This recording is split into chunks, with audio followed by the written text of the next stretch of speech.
હવે રાજ્યમાં હજુ પણ ઠંડી હાજવા ગગડાવી દેશે અને હવામાન વિભાગની ઠંડી અંગે મોટી આગાહી કરવામાં આવી છે।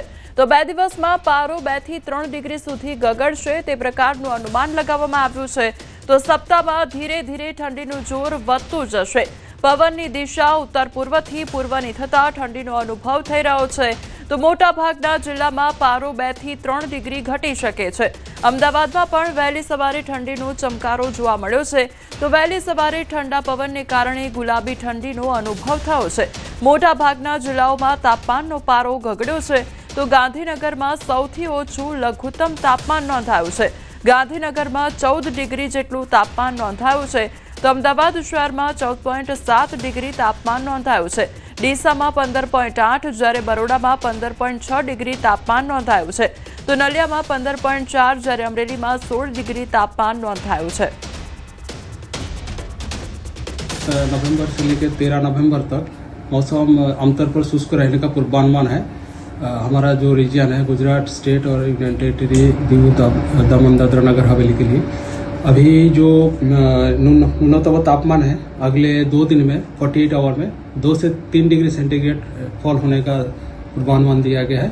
और अहमदाबाद के लिए आज का जो पूर्वानुमान है मेनली क्लियर स्काई रहेगा और जो मिनिमम टेम्परेचर है न्यूनतम तापमान है वो 16 डिग्री सेंटीग्रेड के आसपास रहने का पूर्वानुमान दिया गया है।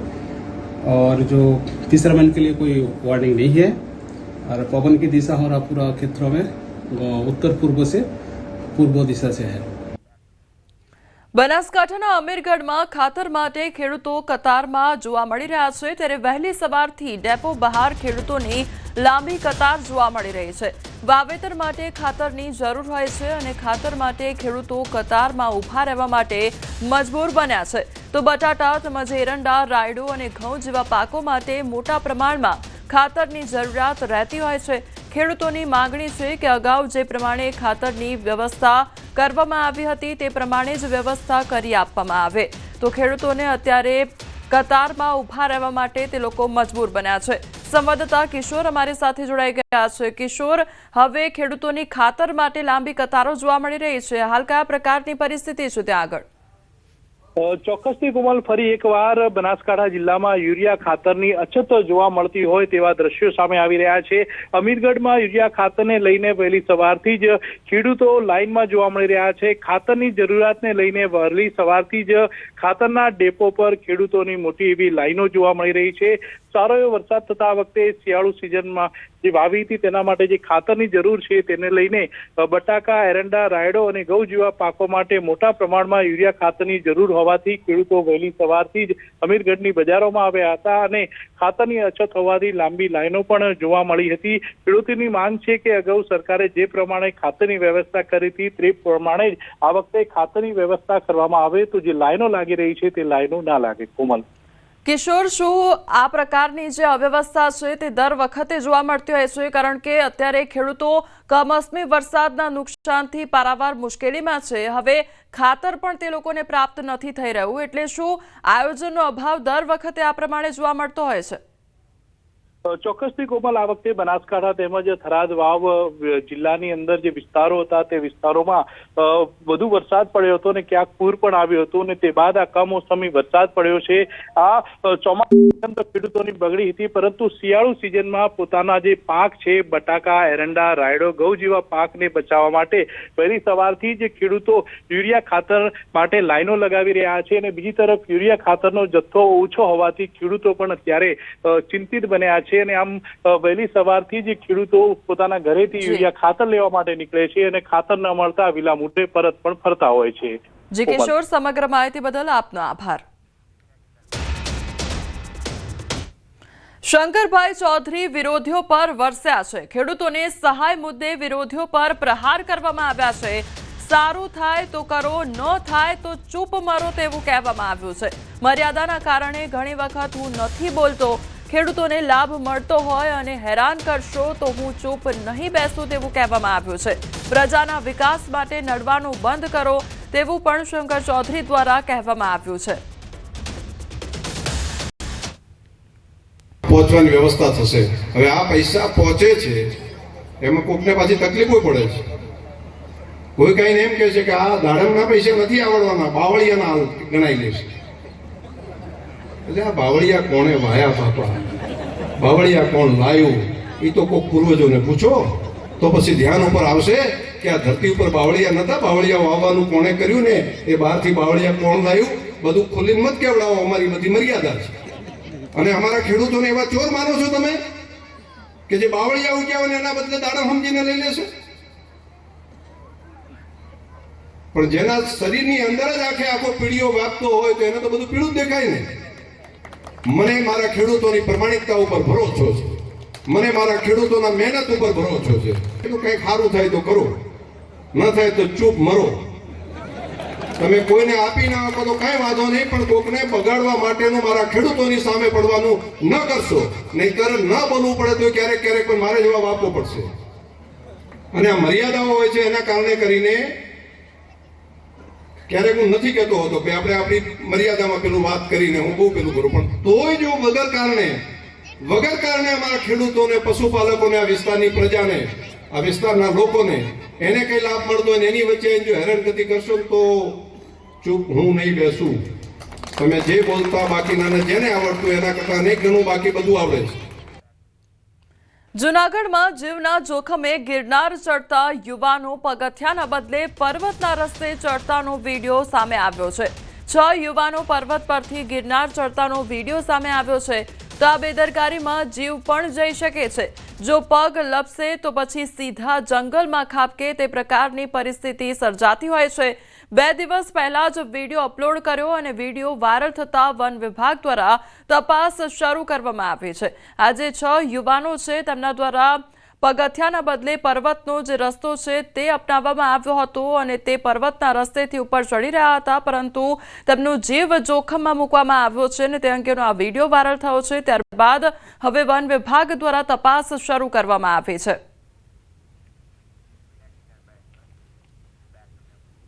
રાજકોટમાં સુપ્રીમ કોર્ટના આદેશ બાદ પણ સિવિલ હોસ્પિટલમાં જોવા મળ્યા હતા શ્વાન. તો સિવિલ હોસ્પિટલના અલગ અલગ ગ્રાઉન્ડમાં શ્વાન આટાફેરા કરતા જોવા મળ્યા હતા. સુપ્રીમ કોર્ટ દ્વારા શ્વાનને સિવિલ હોસ્પિટલ સહિતના સ્થળોએથી હટાવવા માટેના આદેશ કરવામાં આવ્યા છે. આમ છતાં રાજકોટના સ્થાનિક તંત્ર દ્વારા શ્વાન સિવિલમાંથી હટાવવામાં આવ્યા નથી તે પ્રકારના વિડીયો સામે આવ્યા છે. સુપ્રીમ કોર્ટ દ્વારા આદેશ કરવામાં આવ્યો છે કે સ્કૂલો તેમજ હોસ્પિટલ, બસ સ્ટેશન સહિતની જે જાહેર જગ્યાઓ હોય છે ત્યાંથી શ્વાનને હટાવવામાં આવે, પરંતુ રાજકોટ જે તંત્ર છે તેમના સુધી કદાચ આ વાતથી જે અજાણ હોય તેમ રાજકોટ સિવિલ હોસ્પિટલમાં જે શ્વાન છે તે જોવા મળી રહ્યું છે. શ્વાન છે તે અત્યારે અહીંયા જોવા મળી રહ્યું છે. ખાસ કરીને રાજકોટની સિવિલ હોસ્પિટલ છે, અહીંયા અનેક દર્દીઓ છે તે આવતા હોય છે અને આ દર્દીઓ છે કે કેટલાક સંજોગોમાં એવું પણ બનતું હોય છે કે શ્વાન છે તે જે છે દર્દીઓના સગાઓને પણ બચકા ભરી જતા હોય છે.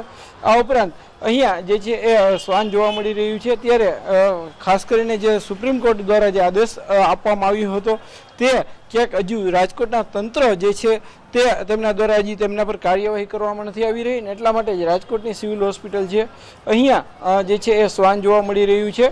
ખાસ કરીને આ સિવિલ હોસ્પિટલમાં દિવસ દરમિયાન હજારો દર્દીઓ આવતા હોય છે, તેમના સગાઓ આવતા હોય છે, અનેક લોકો છે તે મોટી સંખ્યામાં આવતા હોય છે. રાજકોટ જે છે દૂર દૂરથી લોકો છે અહીંયા આવતા હોય છે, પરંતુ ક્યાંક ને ક્યાંક જે છે હજુ સુધી આ બેદરકારી ક્યાંક જોવા મળી રહી છે. ત્યારે સુપ્રીમ કોર્ટના આદેશનું જે છે પાલન રાજકોટનું તંત્ર ક્યારે કરે છે તે પણ સૌથી મોટો સવાલ છે. માત્ર એક જ જગ્યાએ નહીં, સિવિલ હોસ્પિટલમાં જે છે અલગ અલગ જગ્યાએ શ્વાન જોવા મળતા હોય છે. હાર્દિક જોશી, ન્યૂઝ 18 ગુજરાતી, રાજકોટ. સમાચારમાં આગળ વાત કરીશું ખેડૂતોને આપવામાં આવેલ સહાય વિશે.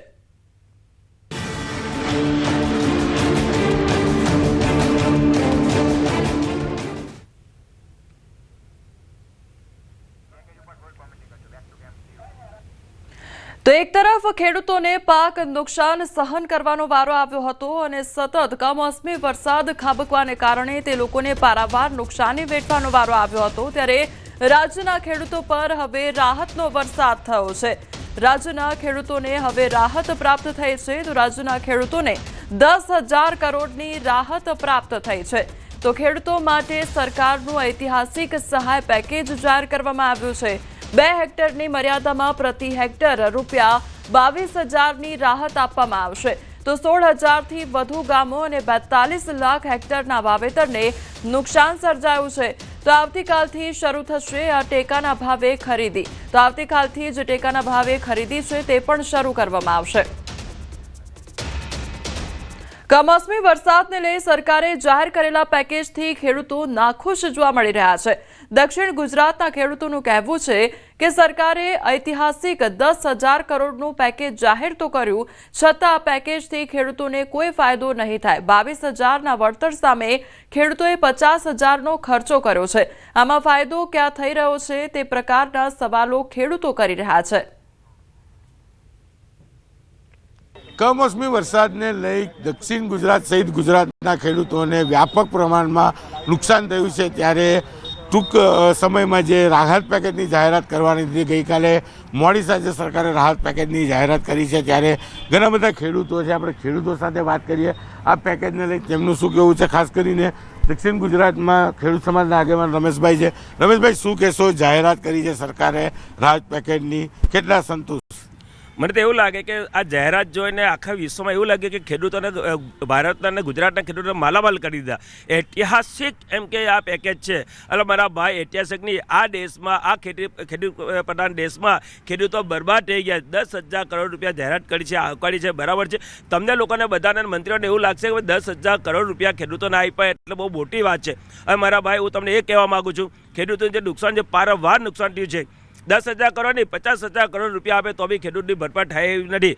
સરકારની જે નીતિ છે એના લીધે આ જે રકમ જાહેરાત કરી છે એ ખેડૂતના ખાતામાં પડવાના નથી।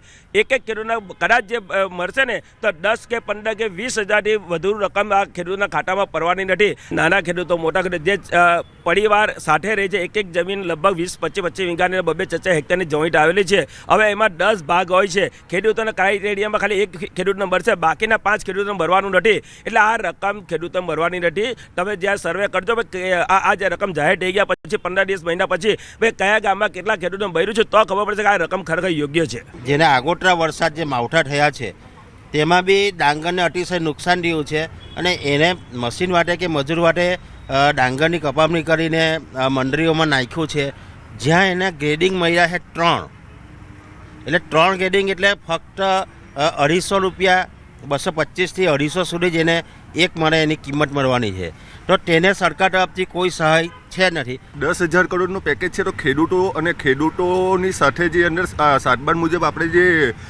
નામો છે પરિવારો છે એની ગણતરી કરતાં શું હાથમાં આવે છે એ જોવા જેવું છે ને। 10,000 કરોડનું પેકેજ છે આપણે ના નથી કહેતા પણ એની સામે ખેડૂતો પણ એટલા છે ને કે સીધી રીતે સરકારે ખેડૂતો સાથે મસ્કરી અથવા સીધી રીતે લોલીપોપ આપ્યું હોય તેવું દક્ષિણ ગુજરાતના ખેડૂતોનું માનવું છે। કેમેરામેન જીગર ગુગલ સાથે ક્રિટેશ પટેલ ન્યૂઝ 18 ગુજરાતી સુરત।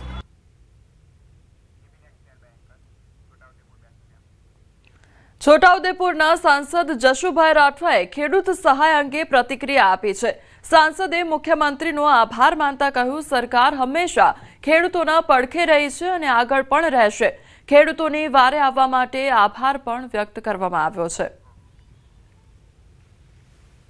કમોસમી વરસાદના કારણે ગુજરાતમાં મોટા પ્રમાણમાં ખેડૂતોને જે નુકસાની થઈ છે એનું સર્વે થયા પછી ગુજરાત સરકાર દ્વારા ખેડૂતોને મદદરૂપ થવા માટે 10,000 કરોડ રૂપિયાનું એક સહાયનું પેકેજ જાહેર કર્યું છે ત્યારે ગુજરાત સરકારનો આભાર માનું છું અને ગુજરાત સરકાર જે ખેડૂતોને વારે આવી તે બદલ એમનો આભાર માનું છું। અમદાવાદના થલતેજ અંડરપાસ પાસે વહેલી સવારે થયેલા ભયાનક અકસ્માતનો મામલો સામે આવ્યો છે અને જેમાં એક યુવકનું મોત પણ નીપજ્યું છે જ્યારે 2 યુવતીઓ ઇજાગ્રસ્ત થઈ છે તો મળતી માહિતી મુજબ ગાંધીનગર તરફથી પૂરપાટ ઝડપે આવતી કિયા કાર બંધ પડેલી આઈશર ટ્રક સાથે અથડાઈ ગઈ હતી। ટ્રક ચાલકે દાવો કર્યો છે કે બ્રેક ફેલ થતાં તેણે ટ્રક રસ્તા પર પાર્ક કરી ઝાડ મૂકી ચેતવણી આપી હતી તેમ છતાં ડ્રાઈવર યુવકની બેદરકારીથી અકસ્માત સર્જાયો હતો। હાલ આ મામલે એસજી હાઈવે 2 ટ્રાફિક પોલીસે કાર્યવાહી હાથ ધરી છે તો કાર ચાલક સામે ગુનો પણ નોંધાયો છે। ઈજાગ્રસ્તોને સોલા સિવિલ હોસ્પિટલમાં સારવાર માટે ખસેડવામાં આવ્યા છે જેમાં એક યુવતીની હાલત ગંભીર હોવાનું જાણવા મળી રહ્યું છે। आयसर इधर से आ रहे थे तो अचानक बंद हो गई गाड़ी, ब्रेक डाउन हो गई रात को 12:30-1 बजे के करीब, ठीक है। तो ब्रेक डाउन हो गई तो गाड़ी स्टार्ट नहीं हो रही थी, तो स्टार्ट नहीं हो रही तो इधर झाड़ वाड़ रखवाया, वो कोई घटना ना थी जाए, कोई घटना नहीं था। काफ़ी प्रयास किया, क्रेन वाले को फ़ोन वोन किया, रात को किसी ने फ़ोन उठाया नहीं। कारीगरों को भी फ़ोन किया तो बोले सुबह में देखेंगे, 1-2 કારીગરો को भी ફોન किया। કિયા ગાડીયા બંધ પડેલા આયશરમાં ઘૂસી જાય છે અને ડ્રાઈવર સાઈડ અથડાવાથી ડ્રાઈવરનું સ્થળ પર જ મૃત્યુ નીપજે છે ને આ બંધ પડેલું આયશર હતું એ બંધ પડેલા આયશરમાં ડ્રાઈવરની બેદરકારીના કારણે આયશર જોયા વગર ગાડી ચલાવી અને ધીમી સ્પીડ પાડ્યા વગર સીધું જ અંદર અથડાવી દીધું છે। બેઝિક એવું અમને તારણમાં આવે છે, પણ એમાં ટ્રકના જે આઈસરના ડ્રાઈવરે એ કોઈ એની પાછળ ઘૂસી ના જાય એના માટે એનાથી થતા બધા પ્રયત્નો કરેલા છે, એટલે એનો ઈરાદો બીજો ગુનાહિત જણાતો નથી। અમદાવાદના એસજી હાઈવે પર વધુ એક ગમખ્વાર અકસ્માત સર્જાયો છે। થલતેજ અંડરબ્રિજમાં આ અકસ્માત સર્જાયો છે। જોઈ શકો છો આપ, એક આઈસર ટ્રક છે તે અહીં જોવા મળી રહી છે અને તેની પાછળ એક કિયા ગાડી હતી જે પૂરપાટ ઝડપે આવી રહી હતી અને તેણે આઈસર ટ્રકને પાછળથી ટક્કર મારી હતી અને આ ટક્કર એટલી જોરદાર હતી કે આપ દ્રશ્ય પરથી જ અંદાજ લગાવી શકો છો કે કયા પ્રકારે આ અકસ્માત સર્જાયો છે। હાલ જે માહિતી મળી રહી છે જેમાં એક વ્યક્તિનું મૃત્યુ નીપજ્યું છે, જ્યારે અન્ય જે 2 થી 3 વ્યક્તિઓ છે તે ઘાયલ થયા છે, જેઓને તાત્કાલિક સારવાર માટે નજીકની હોસ્પિટલમાં ખસેડવામાં આવ્યા છે। પરંતુ આપ જે કિયા ગાડી છે તેની અહીંયાની પરિસ્થિતિ જોઈને જ અંદાજ લગાવી શકો છો કે કેટલી સ્પીડમાં હોઈ શકે છે, કારણ કે જે એક બાજુનો ભાગ છે તે સંપૂર્ણપણે અહીં નુકસાનીમાં જોવા મળી રહ્યો છે। કારના ભૂરચા ઉડી ગયા છે। થલતેજ અંડરપાસની અંદર જ આ બનાવ બન્યો છે। સમગ્ર ઘટનાની જાણ જ્યારે પોલીસને કરવામાં આવી હતી ત્યારે ટ્રાફિક પોલીસ ઘટના સ્થળ પર પહોંચી હતી અને આ મામલે વધુ કાર્યવાહી પણ શરૂ કરી છે। જોકે પોલીસ તપાસ બાદ હકીકત સામે આવશે કે આખરે આ અકસ્માત કઈ રીતે સર્જાયો છે, પરંતુ ખૂબ જ ગંભીર અકસ્માત કહી શકાય। પીક અવર્સનો ટાઈમ છે, અહીં ટ્રાફિક પણ મોટા પાયે જોવા મળી રહ્યો છે, ત્યારે અહીં જે ટ્રાફિક પોલીસની હકીકતમાં હાજરી હોવી જોઈએ, જે અહીં ગેરહાજરી જોવા મળી રહી છે। ત્યારે આપ જોઈ શકો છો હાલમાં અહીં જે અકસ્માતના જે દ્રશ્યો છે તેના પરથી જ અંદાજ લગાવી શકાય છે કે જે બનાવ છે તે કેટલો ગંભીર બનાવ છે। કેમેરામેન હિરેન શાહ સાથે ઋત્વિજ સોની, ન્યૂઝ 18 ગુજરાતી, અમદાવાદ।